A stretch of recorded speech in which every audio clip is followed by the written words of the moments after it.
આપને રાજકોટ લઈ જઈશું કે જ્યાં વરસાદી માહોલ જે છે તે અત્યારે ફિલહાલ જામ્યો છે। તસવીરો નિહાળો રાજકોટની કે જ્યાં ધોધમાર વરસાદ વરસ્યો અને શહેરના ઘણા વિસ્તારોમાં પાણી પણ ભરાઈ ગયા અને પ્રી મોન્સૂન કામગીરી સામે જરૂરથી સવાલો ઉઠી રહ્યા છે।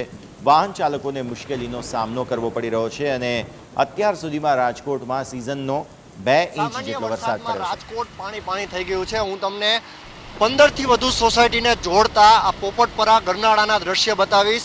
સામાન્ય વરસાદમાં પણ પોપટપરા ગરનાળામાં ગોઠણડૂબ પાણી ભરાઈ જાય છે। વર્ષોથી આ સમસ્યા છે, પરંતુ એક પણ રાજકોટના મ્યુનિસિપલ કમિશનર આ સમસ્યાનું નિરાકરણ નથી કરી શક્યા।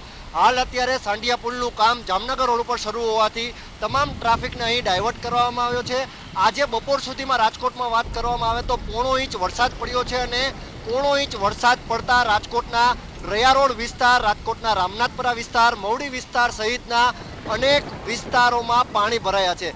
ખાસ કરીને રાજકોટની એક સમસ્યા છે કે માત્ર અડધોથી 1 ઇંચ વરસાદ પડે એટલે રાજકોટમાં જળબંબાકાર જેવી પરિસ્થિતિનું નિર્માણ થાય છે। ખાસ કરીને રાજકોટ શહેરમાં નીચાણવાળા અનેક વિસ્તારો અત્યારે પાણીમાં ગરકાવ થઈ ગયા છે। પોપટપરાના ગરનાળા સહિત અનેક વિસ્તારમાં અત્યારે પાણી ગરકાવ થતાં લોકોને ભારે હાલાકીનો સામનો કરવો પડી રહ્યો છે। ત્યારે રાજકોટ વાસીઓ એક જ માત્ર સવાલ કરી રહ્યા છે કે હજુ તો અડધોથી 1 ઇંચ વરસાદ પડે ત્યાં રાજકોટમાં હેરાનગતિ થાય છે। જો વધુ વરસાદ પડશે અને વધુ હેરાનગતિ થશે તો તંત્ર ક્યારે મદદ કરશે?